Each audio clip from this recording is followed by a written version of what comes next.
You're listening to the Better Two podcast with DM Needham.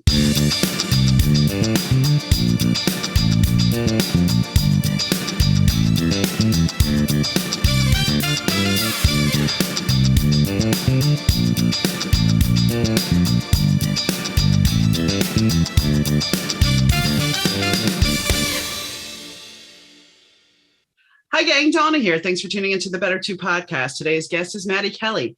Maddie Kelley resides currently in an island off of China. And she is also the author of a brand new book that just came out called What I Gave You. It's a book of poetry that she decided to create based on her life as a 20-year-old.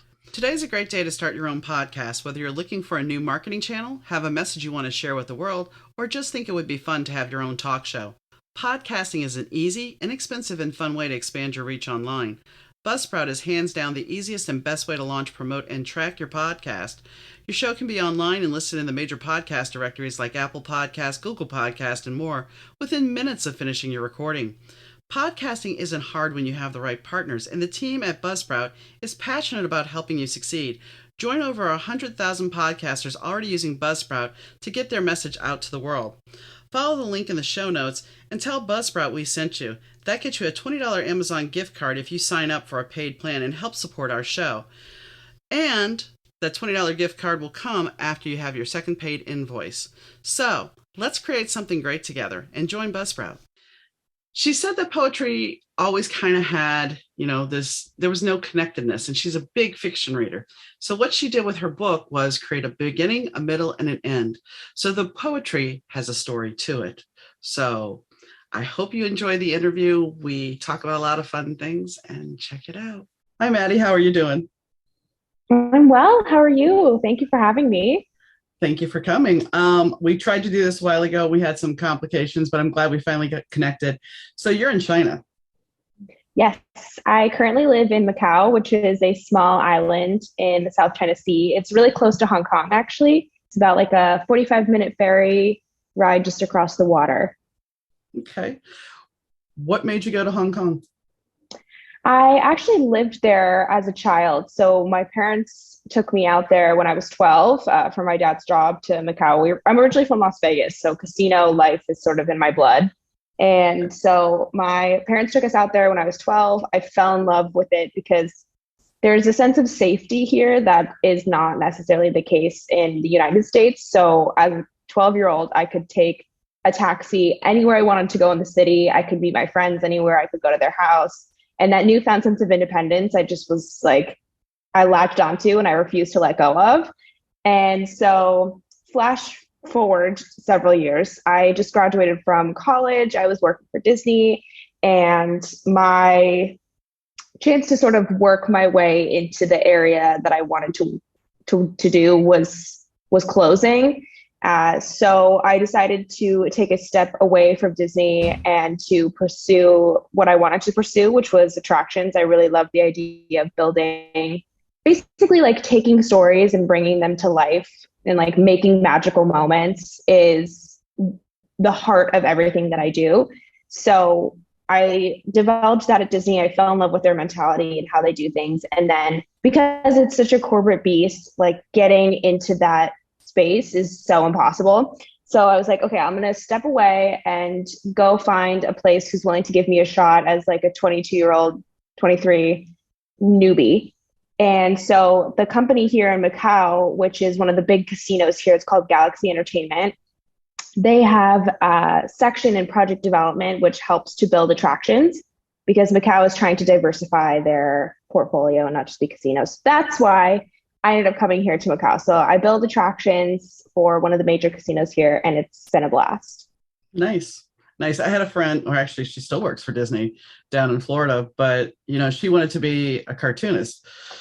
However, she works at the park instead. She enjoys her job, and she's been there for 20 something years, and she loves working for Disney. So yeah, I understand that a lot of people go to Disney with the dream of, either cartooning or doing the other attraction bit, and they don't always get there. So yeah, it's smart that you took the opportunity. Go ahead and have a drink. No, it's funny that you say that because I was talking to so many of the executives that work at Disney, I was kind of crazy. I was like always emailing them, being like, I'd love to chat. And because I was in the college program, they're a lot more willing to listen and like sit down with young people. And one of the biggest advice that they always gave was like, don't be afraid to leave Disney. It's okay to step outside and to come back. Like, we will always be here, but the opportunity for additional experience that could potentially propel your career is not necessarily something that will always be around. So I had to take their advice. It was hard. Working for Disney is so fun, and it's an amazing environment, and it's like a cult kind of. You just are so thrilled to be there every day, and you like love your job so much. And I really appreciate that about them. So that's something that I miss, but I'm happy that I have moved on to other things. I know a little bit about, and I misspoke when I said Hong Kong, but the former lead singer of NXS, he grew up in Hong Kong. So oh, really? He did a couple of specials on YouTube. They're on YouTube now about life in Hong Kong as an adult. He was talking though about, and his sister Tina talks about in her book, the fact that, yeah, when they were little, he would go off, like you said, it was no big deal. He went to a school where it was for citizens, people that spoke English, and he was from Australia. But, he would go to, they thought they were they lived in a hotel for the first part.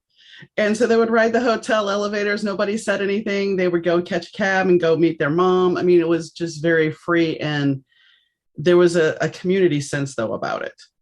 Yeah, absolutely. I had the friends that I made. I also went to an international school because I spoke English.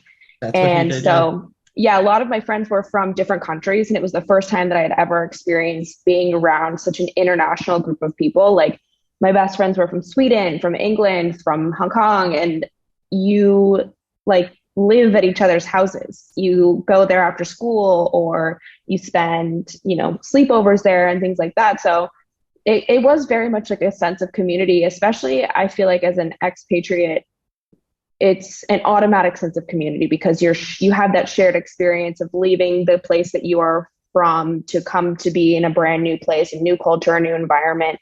And especially something like China, I think is a little bit of a culture shock for people who have spent so much time in Western culture. So when you come here and you move here for the first time, all the expatriates tend to like come together, and it's a really tight knit community for sure. And even still, like in Macau, my parents have lived here for so long, but they have a very like tight knit group of friends that they spend a lot of their time with.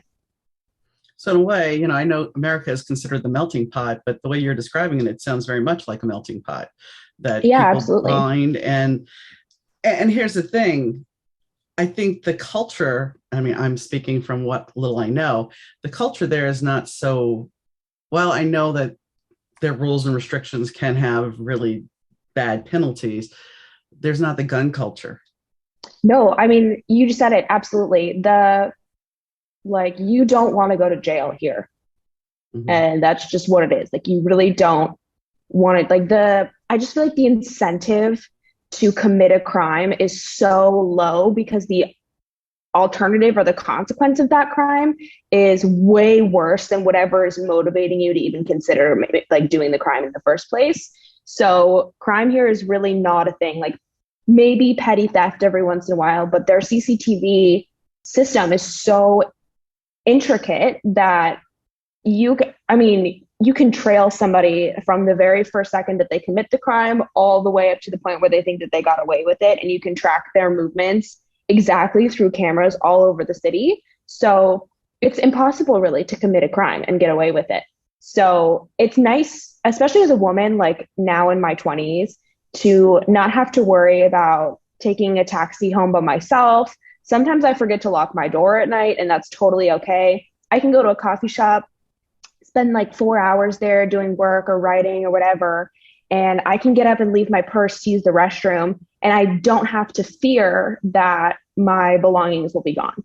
And in the US, it's like completely inconceivable. Well, unless you know people that work at the coffee shop. True. Yes. That's a good point. Because I did have that when my husband was in dialysis. I did have that experience. It's like, you're working and you're typing up your writing or whatever, and it's like, okay, nature calls, I have to go, and you're Yeah. not going to want to close the laptop and drag. No. So Especially you yeah. might lose your spot. That's my Yeah. thing is I'm like, I got a good spot here. I've been here for 2 hours. I got Yep. another round to go. Like, I don't want to lose my spot. Yep.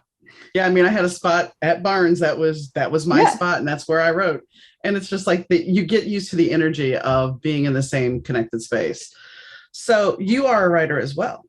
I am. Yes. I'm a published author. So I'm actually publishing my second book. I am currently in the process of doing the pre-orders, but my first book was nonfiction, all about attractions, because I actually used that as a way to get into Disney. I was just graduating from college and I was an art history major. And I was like, oh my God, I just now realized what I wanted to do with my life. And I have zero experience to show for it because it took me so long to figure it out.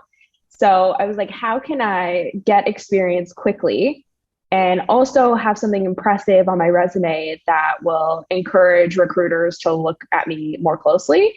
And so I was able to find a program that helps authors essentially like succeed, because they say that there's tons of authors in the world, but only a certain amount of them succeed, because getting to the publishing process is a feat in and of itself. It's just a lot of work and a lot of patience. And for someone who's not great with long-term goals, the idea of, taking a year out of my life to write a book seemed impossible.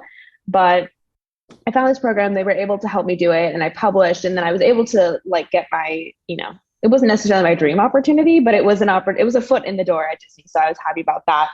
And when COVID hit, here we are now, like 3 years later, I just feel like COVID forces all of us to deal with what we want to do with our lives, what's really important to us, and to focus on that kind of a thing.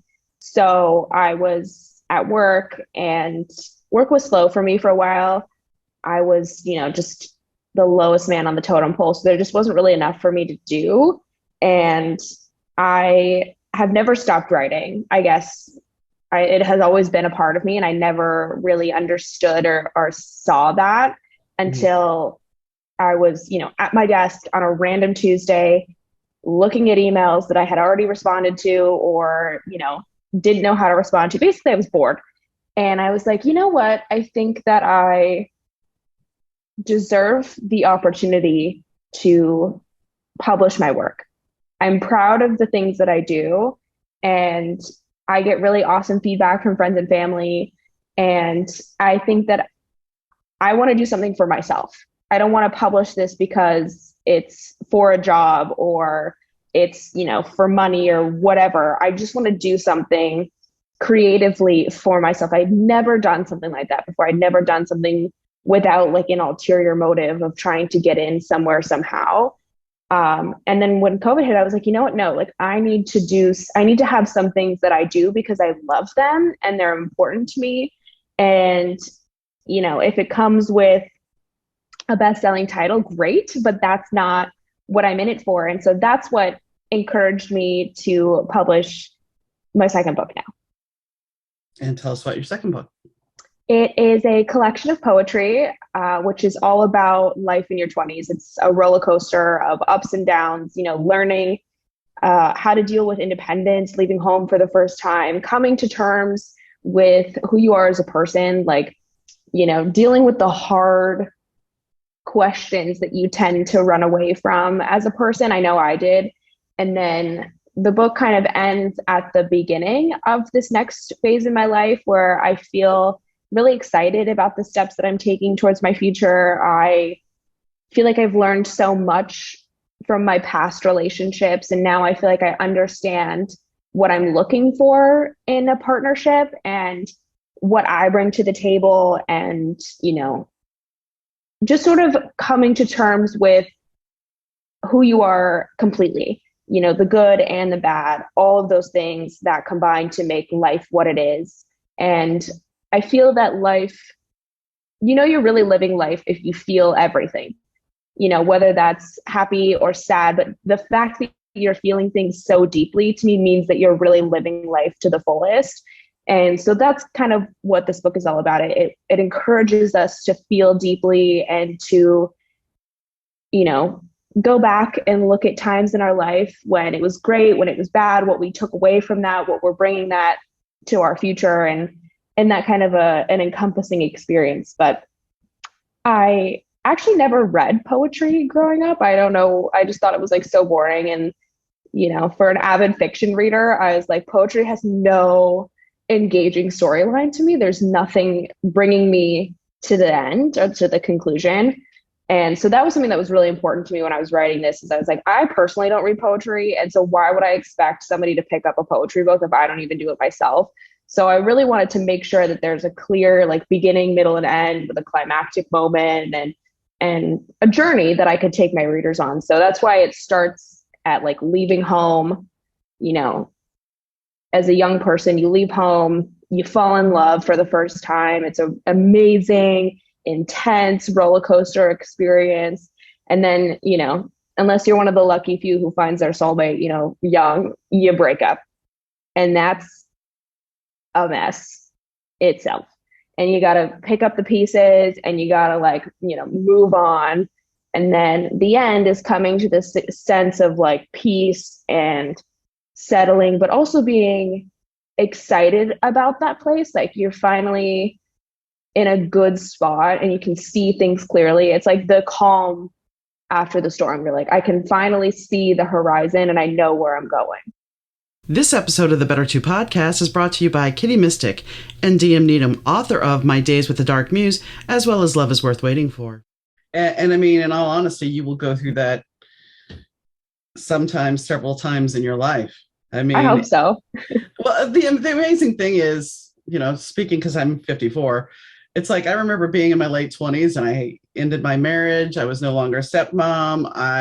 My life was completely in transformation, and then it transformed again, and I was flying by the seat of my pants. And I can look back and just think of the wild ride it is. And then I think, I had 16 years with one person, which is amazing in itself because, nowadays that doesn't really happen too often. You don't get that lucky. But now it's like, okay, here I am again. Got to figure it all out. And that's why I said, it's like you will go through, and even things that you have figured out in your 20s, you'll revisit and you may look at it a little differently. Yeah. Oh yeah. I mean, like, I hope that I don't have it all figured out, because then I feel like the rest of my life would be so boring and I would have nothing left to write about. Yeah. Like, this would be my one and only book. Now, I'm sure you have many stories there and many stories that are becoming. Yeah, I think so too. I mean, when I started writing, I was in high school, and then I started writing another story when I was in my early 20s. And those characters have stayed with me. However, when I finally took the leap into publishing it, the characters hadn't changed. Mm-hmm. And the story has changed. But that's also because I've lived a different life than when I was at 20. Yeah, absolutely. I love that about writing. I think authors put so much of themselves in their books, even if it's fiction or nonfiction or poetry, whatever the genre or the medium. But I think writing to me is like a fingerprint. You can see that person inside of the words, and it's something that's so inspiring to me. It's why I'm such an intense reader. I feel like I get inspired by other writers and other creatives. To me, creativity breeds creativity, right? Like, I get inspired by television, by movies, by books, because other people are creating something and I'm like, oh, I love what they did here, or I love this wordplay that they used here. And then I take all of those things and I bring it into my own writing. And that was another reason I decided to publish this. I was like, I don't want to, this might sound bad, but I don't want to rob the opportunity for somebody to read something that I have written and miss being inspired by that. Like, what if somebody reads it and this changes their life, or it gets them really excited, or it encourages them to publish something that they've been hiding and holding on to for years. And for me, that was enough to be like a kick in the pants, to be like, yes, off you go to the publishing world. Do it again. Who cares? That's one of the biggest gifts as a writer, is connecting with somebody on an emotional level. And quite honestly, as you're talking about creativity, it's like, breeds creativity. The fact is, when I took acting classes, the teacher's like, well, you have to live in the moment. And the truth is, as a writer, if you really are telling a compelling story and connecting with your audience, you have to live in your character's life at that moment. Yeah, absolutely. I remember because I had written this over a span of so many years, like since I was in college up to today, I had to go back and live in the moment that I had written some of these pieces. Like I had written something when my grandfather passed away, and it was the first time I'd ever experienced like true loss. And I was revising that work, and I couldn't do it without like stepping back into that mind frame, because otherwise it would be a completely different story. Like you were saying, it just would change completely if I were to write it from the perspective today of somebody who has, you know, healed and is moving sort of like forward in life. You don't really ever move on from loss, but at least you move forward. And so it's true. Like I have to go back and live in that intense emotional space in order to do the story justice. Right. You have to be raw. And that in itself is a gift. And it's also something that can reopen old wounds when you do it. Yeah. And sometimes I feel really bad because I write in the height of emotion, you know, like I'm feeling some type of way and I got to get it on the page. And like, that's how I was feeling in that moment in time, but that doesn't necessarily reflect how I feel right now. And so there are some pieces for sure where I look back and I'm like, I'm sorry. Thankfully, like I'm hoping that nobody knows like what is about who, because I don't want to wake up to a morning of like a bunch of text messages after everybody gets their book being like, was this about me? And I have to be like, no, but I do have to say that sometimes I get really intense and it's just raw emotion. Like that's what makes it what it is. That's what makes poetry what it is. That's what makes all writing good, is that it's intense, it's vulnerable, it's raw, and that's what people relate to at the end of the day. I mean, if you look at a movie and, you know, movies that are lackluster, you're like, well, that was a really bad script, or, you know, the acting was bad. Well, the acting was bad because the script was bad. So, you know, if someone's taking your words and they're not doing it justice. As far as your comment about, you hope nobody recognizes it. Are you familiar with Jackie Collins? Yes. Okay. She, back in the day, would write these books about Hollywood, and she would have everybody wondering, well, is that about such and such? Who knows? So I think about Taylor Swift too. Like she does that, you know, she writes whole albums about guys that she's broken up with. And I'm like, if she can do it, I can do it. Well, I think that's kind of more of the word. You know, I was talking to somebody earlier today who's in his 70s, and he's an author as well. And we were talking about family secrets, about how, you know, back then there was the big family secret because, you know, his mom was pregnant and she ended up going off somewhere so the family wouldn't know. You know, that old story. But nowadays that it still happens occasionally, I'm sure, but most of the time it's like those secrets are out. You don't have the societal norms of you better keep that quiet, otherwise somebody may say something. Now it's like, no, we're just going to say it. We're just going to be there. And I think that's it's somewhat liberating. Yeah, absolutely. Because holding a secret like that is kind of toxic. 100%. I feel like a lot of the times too, I mean, thankfully life is changing and we're evolving as human beings. And so talking about our emotions and, you know, seeing it not as a sign of weakness, but instead as a sign of strength that you can open up and be vulnerable is great. But, you know, everybody's family is a little bit different, and mine growing up was always very like, we don't show weakness in this family. And we don't, you know, sit around and cry about our emotions. Like that's not what we do. And so I think that's where my writing comes from. It's like I needed some sort of a release. And so I would just journal, or I would, you know, write whatever I was feeling in that moment. And so for sure, like my words are born from that. But now, I mean, for me, I think it's an emotional release. It's how I process my emotions. And once I get it on the page, I can absolutely then go and talk to somebody about it if I'm having a hard time, if I'm in a fight with somebody, or, you know, if whatever I might be feeling, at least I can articulate it to that person. But I need to spend the time with myself first to understand those feelings and where they're coming from and why I'm having them. And then I think that it's like a healthy place to talk to somebody about it. So writing helps me understand my emotions, process them, and then deal with them sort of in an effective way, especially because once it's on paper, I can't avoid that. Like Right. I see it, it's there, I got to deal with it. I need to talk to somebody about it. Yeah. I mean, and the thing is, I want to say, I actually applaud you because you're willing instead of jumping right into the fire with whoever you may be having an issue with, you're willing to go and, dare I say, analyze it by writing it out and looking at the Yeah. big picture. You know, a lot of the times we end up in the situations we do because we just lash out. Yeah.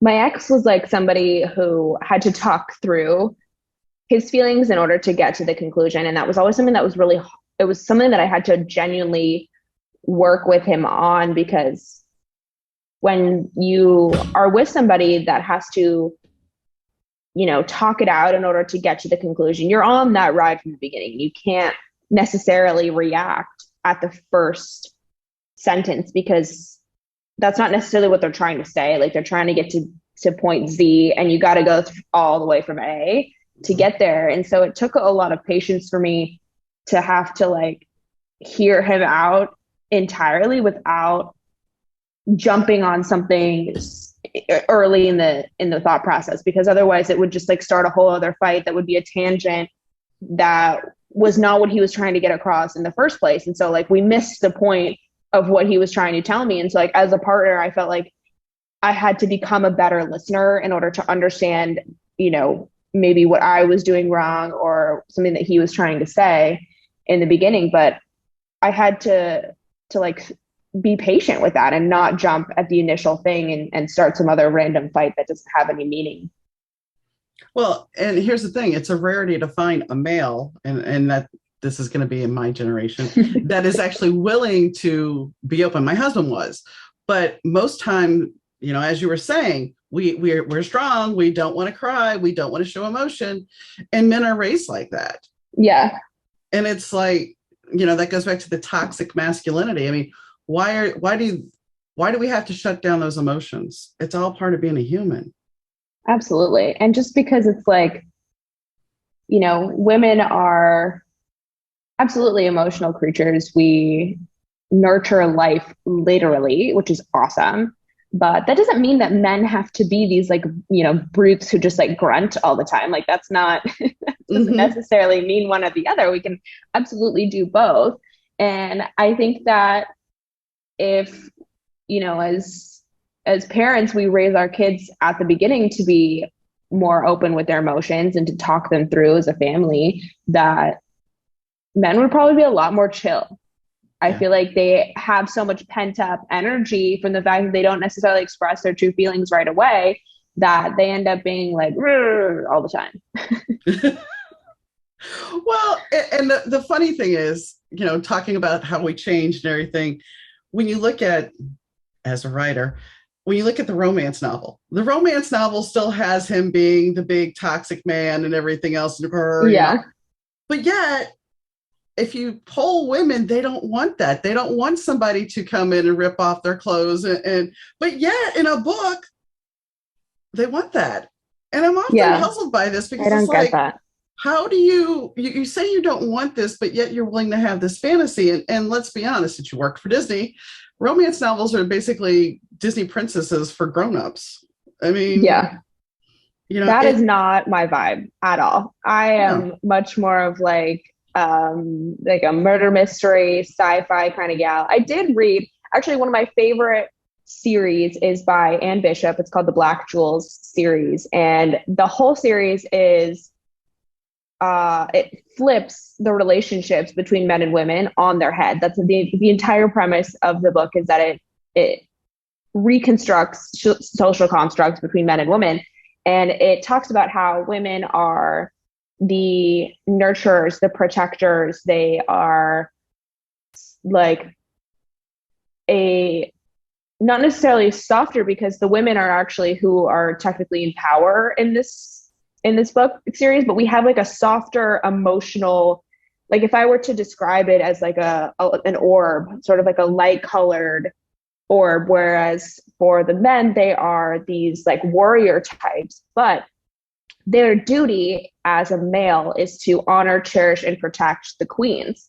So with that, like, yes, necessarily, if anything were to go wrong, they would protect their queen with violence. But most of the time that comes out as, like, for example, they're witches. And so during their period, they're very vulnerable to attack. Essentially, like, their powers are very weakened. They are susceptible to be attacked more easily. So the men tend to, like, nurture them in a way that's like, they make them snuggle up in bed, they tuck them in, they make sure that they have enough water, that they're drinking their tea, that they're getting enough rest. And it's like those kinds of actions are as how they show their protection to women. And I feel like that makes more sense than anything else that I've ever understood about, like, the relationship between men and women that I've seen in my own life, that I've read in books. And that one was the first time that I'd ever sat back and been like, yes, that is absolutely what I'm looking for in a man and in a relationship. Like, I need that. And I encouraged my ex to read it. I was like, I need you to read these books, because this is how I see, and this is how I want to be treated as a woman, essentially, in a relationship. I don't know. He's not like a reader by nature, so it was hard for him to, like, get into it. But that was another thing for me. I was like, I just asked you to read one book. I'm not asking you to read 400 books. Yeah, I just need one. But that's a side conversation. But essentially, like, it really helped me to debunk a lot of the misconceptions that I had been taught about how women and men treat each other. Well, and that's the thing. I mean, I think as you evolve, you can see how you want to be treated and how the relationship needs to work. Going back to the romance novel, I wrote one. The rest of my books I consider realistic fiction, because I'm not going to give you a happily ever after, because happily ever afters, this is the misconception. And I go back to a movie I watched, Reminisce, with Hugh Jackman. And the woman tells him, and I've said this a couple of times now, but it's just a true statement. The woman says, tell me a story with a happily ever after. And he looks at her and he says, I'd have to stop it in the middle of the story. And it hit me good. It hit me at my core, because I'm living that happily ever after. He's gone. I'm still here. So there is no happily ever after, but yet we want this fantasy that there is. But what is it? Absolutely. I mean, unless you're one of those couples that you've read about that pass a half hour apart, someone's going to have a broken heart. I always think that too. Like, that's why I hate reading stories that don't necessarily have, like, an ending that's neatly tied in a bow. But those are also my favorite stories, because to me, that not only gives the reader space to imagine multiple different endings, so you're still thinking about the book even after you put it down for days, years, hours, however long, but I feel like that's also more accurate. A lot of my stories that I've written, or like my poems that I've written, don't end in a neat, happy ending. That's just not what it is. Like, I wrote one about unrequited love, that, this girl leaves her small town to go pursue her dreams. And as a result, she leaves behind the boy that she had been in love with forever, and that they had, like, the greatest relationship. And so essentially she's just reflecting on, the fact that she still loves him, and that she doesn't feel like she can go home now, because then she's having to choose between her career and this guy. And also, if she were to leave this big city and come back to her small town, when people look at her and see her as a failure as a result. And he's like, moved on, but he is still living his life in that small town, being like, if you ever want to come home, you know where to find me. But I mean, they're having these conversations separately in their own heads, but it's the same thing, right? Like, I don't end the story with them being like, she doesn't come to a conclusion. She doesn't make any decisions. It's just, you're left wondering if they're ever going to get back together, or if she's going to keep living their life and they're just going to live with unanswered questions. I think there's something I've been pondering a lot lately, is that people don't do well with unanswered questions. As human beings, we like resolution. We like justice. We love all of these things that say there's a beginning, a middle, and a clear end. But and we have a hard time accepting when things, like, don't have closure. And to me, like, closure doesn't exist. My ex and I ended on great terms, but so much has changed since then. And there are so many unanswered questions that I have, like, why did we do this? Or why did he say that I will never have answers to. And I just have to, like, move on and be okay with that. What you say is true. I mean, whether it's a relationship or a TV show that gets canceled suddenly, you're sitting there going, well, what happened? Yes. And I mean, your relationship, and this is the tricky thing about relationships, you can sit here and unpack everything. But like I said, 10 years from now, you may look back at that relationship again and then reframe things, because I've come to realize this was my Christmas was spent reflecting back on a bad Christmas when I was a kid. Mm. And it's funny because we don't realize this, but when we're younger, we tend to frame things how our mind accepts it, how it's going to protect us. And as we get to be older, we can actually clearly see it because our mind's more willing to accept what was the reality of it. Yeah, absolutely. And I think that goes with any kind of relationship. And it's just something, especially when it's something that's close and raw, we don't fully look at the picture. We just kind of want to cocoon for a while, dare I say? Yeah, I think like, you know, especially in my case, I was so young. We started dating when I was 18. And so you see a lot of things with rose-colored glasses, and you explain a lot of things away in the attempt to keep everything kosher and to keep everything happy. But looking back on it now, I can see that there were so many cracks that I explained away 100%. Like there were so many little things that I knew deep down were not necessarily going to be, they were indicators that we weren't going to last forever. But I didn't want to accept that because I felt like we had a magical story, and, you know, he treated me really amazingly and he was an amazing boyfriend. And so for me, like, I would say, oh, you're so petty. You know, why are you letting these little things bother you? Like, you have such a great person here. Why are you ruining it because you can't get over these little tiny things? But what I've come to realize is that those little things are big things for me. If they are something that I see that I can't get over, to me, then that's obviously a big deal. And I need to be okay with that. And to say, like, this is who I am, this is what I want. And I am not going to make excuses for myself about that. I'm not going to make excuses for another person if they're not, you know, meeting those standards for me. Then it is what it is, and it's just not meant to be.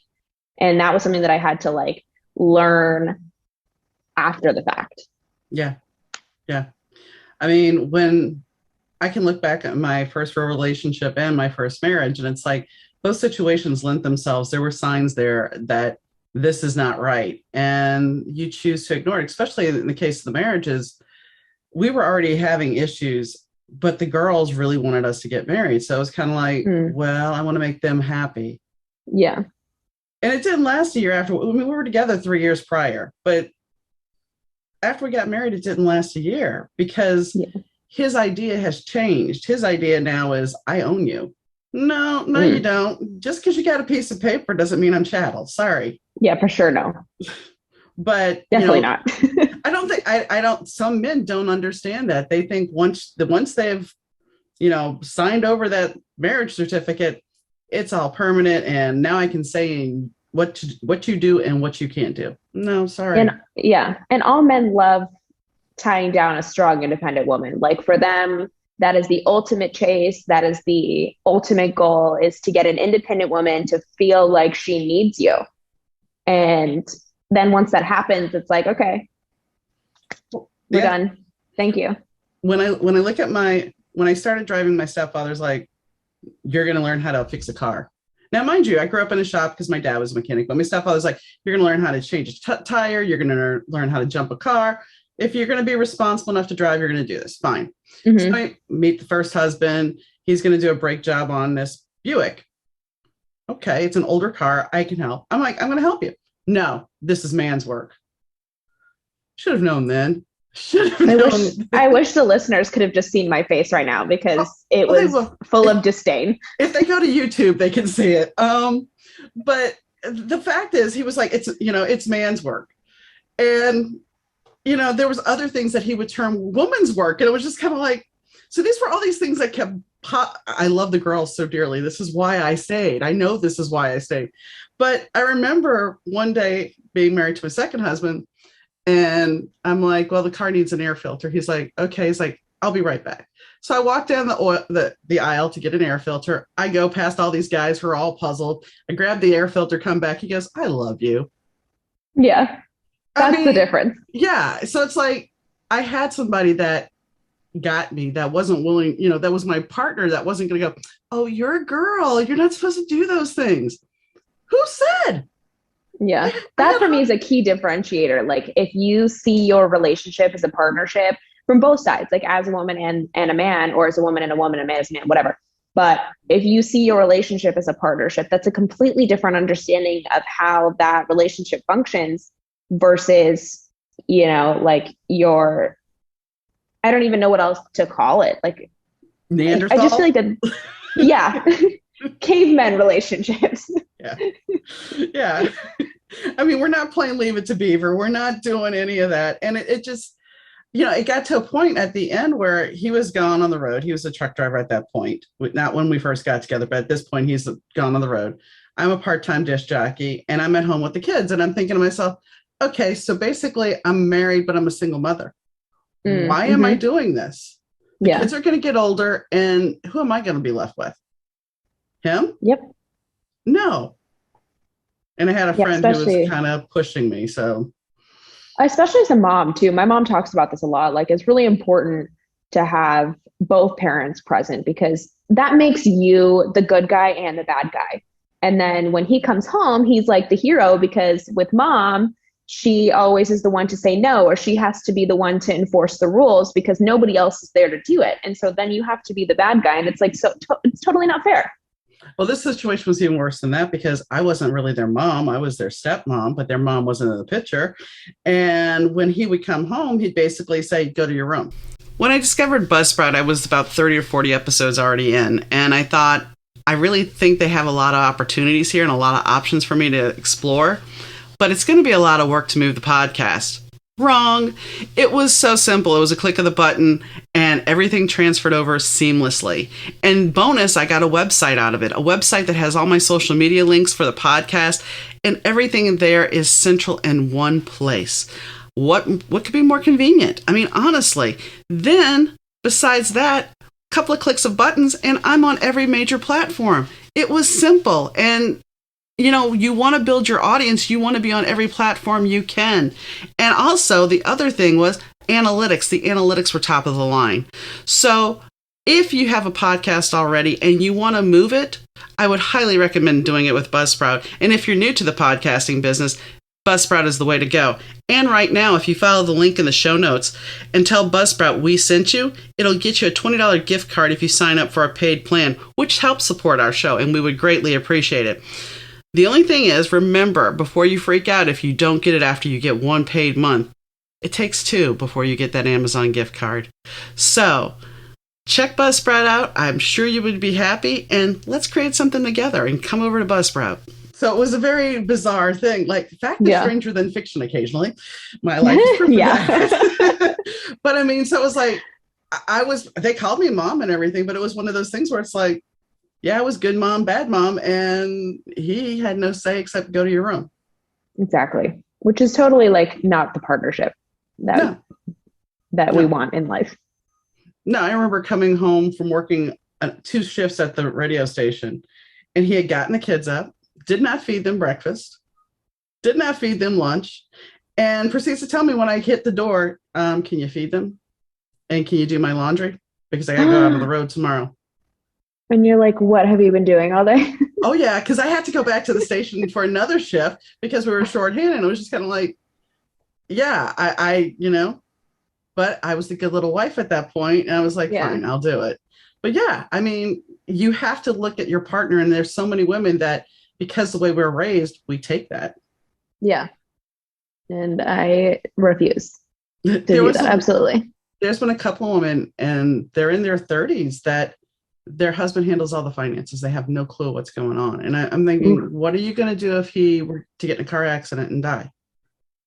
Yeah. What are you going to do? I think there's an important piece, especially, and I think the younger generation recognizes this, that you have to know what's going on for both of you. It can't just be, I'm going to rely on you.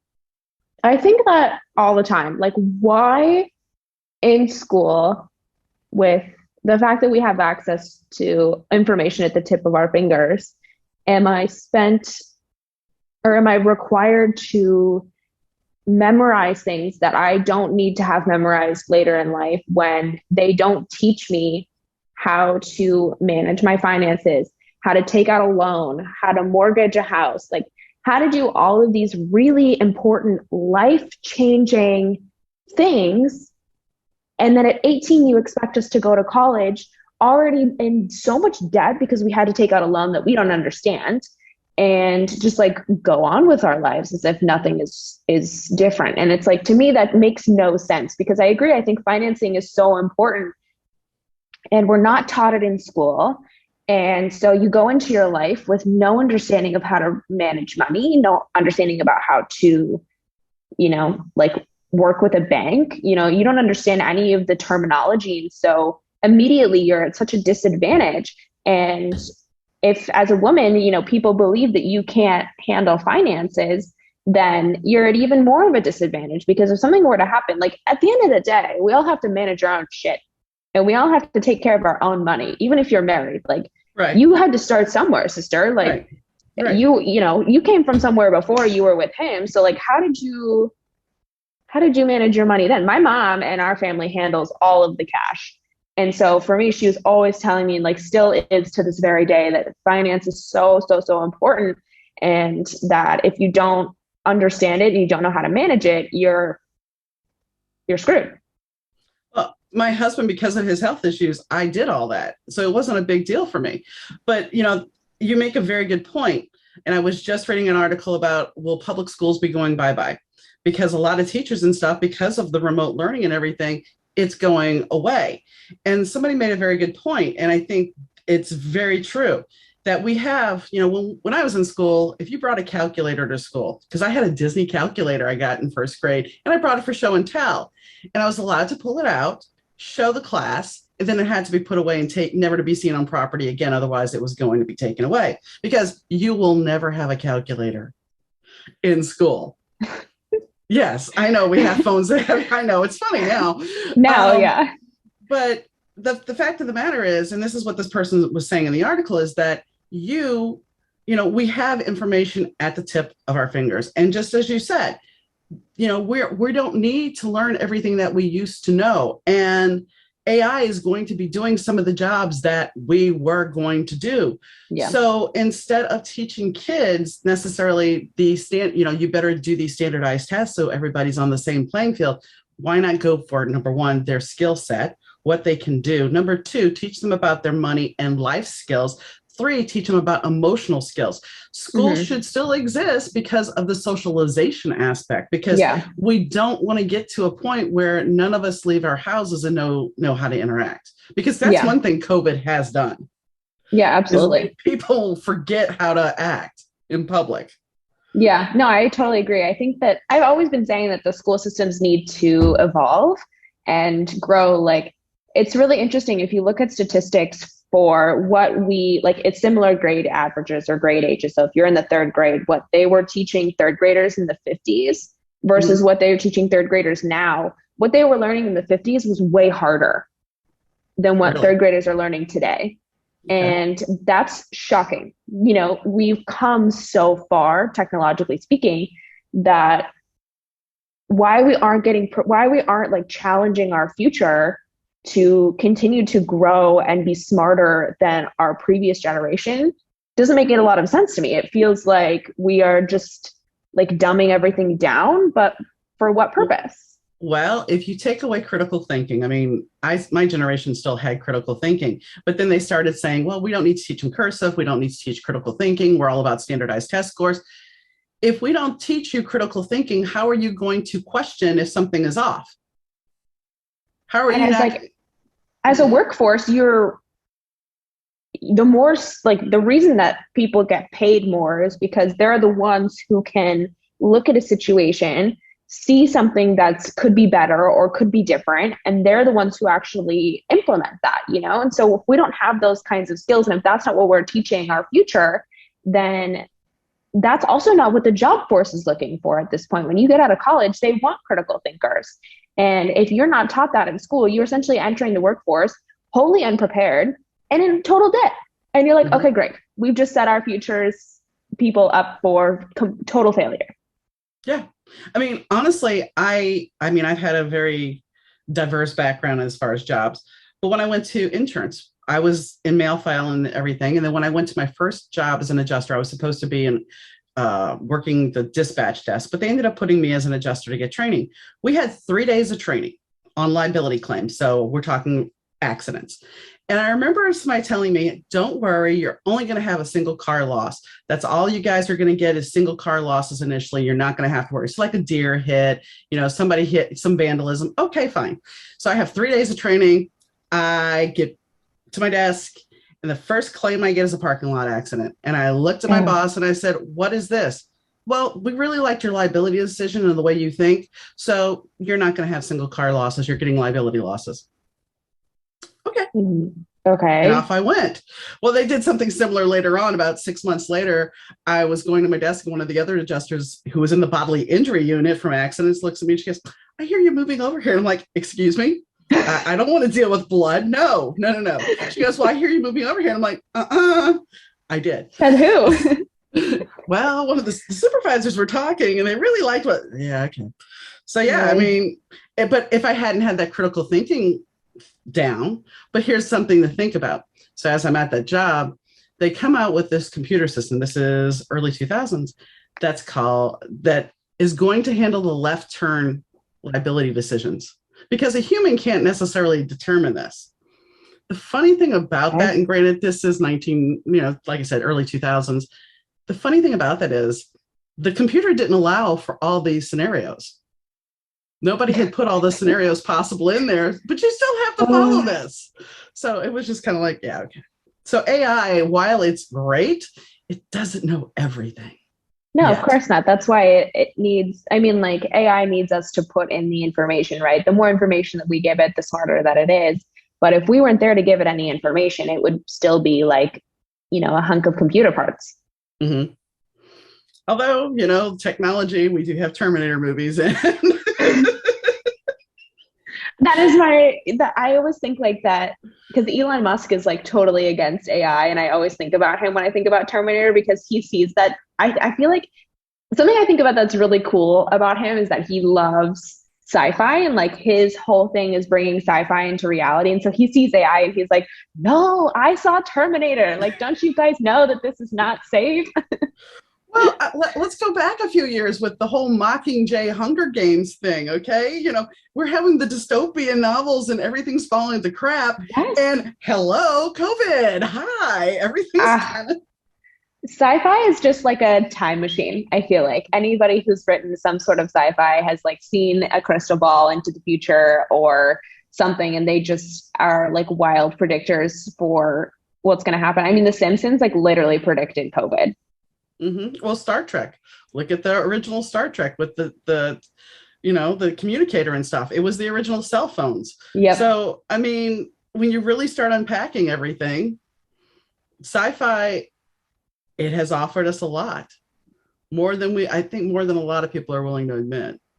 That's why it's one of my favorite genres. I love sci-fi, like sci-fi TV. I love books with magic. That's my vibe for sure.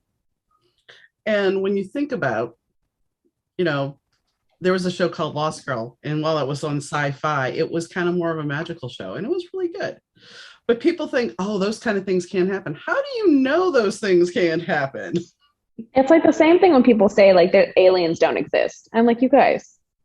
Pyramids. I know. I had a conversation, my friend and I, there's an episode, one of my friends, Sarah Martucci, and I talked for Halloween. We talked about Sasquatch and aliens and whatnot. And we got into this big conversation about the pyramids are at a certain point on this planet they say they're high energy. Let's think about this. My favorite thing go ahead. It's just statistically impossible that we are like in an infinitely expanding universe and that we're the sole intelligent life form in an infinitely expanding universe. Like, you tell me how that math makes sense, because I don't think it does. It's very egocentric to think that. And it's almost like, this is going to sound really bad. I almost feel like you're saying that we're kind of like the dive bar planet, Yes. I think that all the time. The aliens must like pass us by on their vacation, like on their way to different planets and be like, "Look, we can't go down there. It looks Lock the dirty and doors. grungy." Yeah. Lock the doors. There's space junk around there. Yeah. Don't know what's going to come get us. There's I still a mean, species who hates each other and they're of the same species. Like we can't go down there. They haven't got it figured out yet. well, here's a great movie to talk about. That's Fifth Element. Yes, of When course. Iconic. when she is watching all of that and just crying as she's watching all the TV and stuff. That is an iconic movie for sure. It's so accurate. Hmm. I wish that, part of me is like, I wish they would have had a sequel, but then again, it wouldn't be as good. Exactly. Sometimes like with the good movies, you just have to say thank you. The Don't make a Mummy. sequel. The Mummy with Oh, Brandon Fraser was an awesome movie. The yes. second one wasn't so Mm, bad, but the third and no. Mm-mm. it But just the gets first, right. And if we want to go to, I haven't seen the new Matrix, so I can't really I have to go say. see it. I know. But the first Matrix, I mean, I when I finished watching the first Matrix, I sat there and went, so is this reality or? Yes, you're like, damn. Mhm. The other two didn't make me think like that, but the first No. one definitely just it hit you home. It hit home with you, Even and you were just like, Jurassic Park too. Like the first Jurassic Park was amazing. We should have just kept it like that. And now we got what nonsense are we now doing with Jurassic World? Like you guys, just because yeah, something was good, I feel that all the time. Like I feel like this is coming full circle, but this takes us back to creativity. Like why haven't we been able to create something amazing like these movies? We think about like Indiana Jones, Jurassic Park, Fifth Element, The Matrix. Like we have so many amazing creative films and books, and then now like all we're pumping out is remakes and sequels because we can't come up with anything better. Like where are my creatives out there? it's not the creatives. It's the fact that the people who run the studios are not the creatives. The people that run the studios are uh, the money men, and the money men look at it as they want the same big bang for the buck. It's like Pirates of the mm, Caribbean. The first Pirates of the Caribbean was awesome. The second one, and then we started going downhill again. yes, yes, Star Wars. I love Star Wars. I love Star Wars. Empire is my favorite movie. The best thing about the prequels was Darth Maul, and I guess Ewan Yeah, McGregor playing Obi-Wan. That was pretty good. yeah, it was pretty So good. the next movies, the last three, I enjoyed them, but that was because it was something I had wanted to see since I was a kid. Yeah, it's the nostalgia factor. That was why. Now, Mandalorian, that's a good show. I enjoyed Yeah, it. because it's different and it's new and it's like, okay, now we're thinking. Yeah. Where, I mean, to me, I always look at this. The prequels, you killed Darth Maul off. One of the best characters you had. You killed him off. Why? You give And me it's not Jar Game of Jar. Thrones. And it's not Game of Thrones where like you kill off the characters and it makes me want to watch it more. That just Yeah. like hurts my soul a little bit. Yeah. I mean, I don't know. Now that we've digressed and we've been talking for about an hour, and I'm sure you have other things to do with your day. So, is there anything that we haven't covered that you would like to say? The only other thing that I do want to say is that my book, What I Gave You, is available for pre-order now until January 10th, available via my website, which is himaddiekelley.com. I'll send you the link and then you can put it in the description for people. But I actually um, have it. oh, perfect, perfect. And then it will be available on Amazon and anywhere, you buy your books. It'll be available on January 13th. Awesome. Congratulations on being on Thank your you. second book, because I know Thank it's a you. big deal. And I wish you much success. Thank you. Thank you so much for having me. This has been so much fun. I absolutely loved it. Thanks for coming on. Thank you. So, Maddie and I had an interesting conversation. And yes, I always say that, but most of my conversations I really do find interesting, and I hope you do too. The fact is, I knew a little bit about China because of Liking on Excess. I have, followed some of Michael Hutchins' videos. So I knew a little bit about what she was talking about the freedom. And it's interesting that, people look at China so differently than how it actually is. Hong Kong, there's a lot of camaraderie there. And as she was saying about the school, she had kids from all different countries that were there. And there was a tight-knit community. As far as her book and the life, I think it's interesting that she took a book of poetry and she created a story with it, because so many times poetry is kind of disconnected. It isn't all together. And I think that's kind of a powerful thing. And of course, we did talk about our school system and how we should change things. And it is very timely because, as I said, I happened to read an article today of talking about, will public school go bye-bye? Or, or will there be changes made? Teachers aren't going to want to teach if they're not participating in the class. And while it's safer in some aspects, we don't have to worry about school shooting, there's still the socialization aspect. So maybe we need to look at school, since we are changing things, since technology is becoming such a big thing, maybe we need to look at the bigger picture and say, okay, school needs to be about these things. It needs to be about creating a community, as she was saying, building stronger citizens, instead of all of I'm not saying let's dumb things down, but let's make the kids smarter and also more sociable, and also allow them to be able to do things such as grow things and grow food, and that they can be more self-supporting and sustainable, and they have the ability to critically think. Life would be much easier for them in the future. So I'll get off my soapbox now. I hope you enjoyed the show. I had a lot of fun talking to Maddie. As an author, I always enjoy talking to other authors, because there is a process that we discuss sometimes, and even our own experiences. So I hope you enjoyed the show. If you like the show and you want to leave a comment, or you want to be a guest on the show, please drop me a line at Donna, DAUNA, at better2podcast.com. That's Donna at better2podcast.com. If you missed an episode and would like to catch up, all the episodes can be found at www.better2podcast.com. If you'd like to see who's going to be on the show coming up, you can go to dmneedham.com.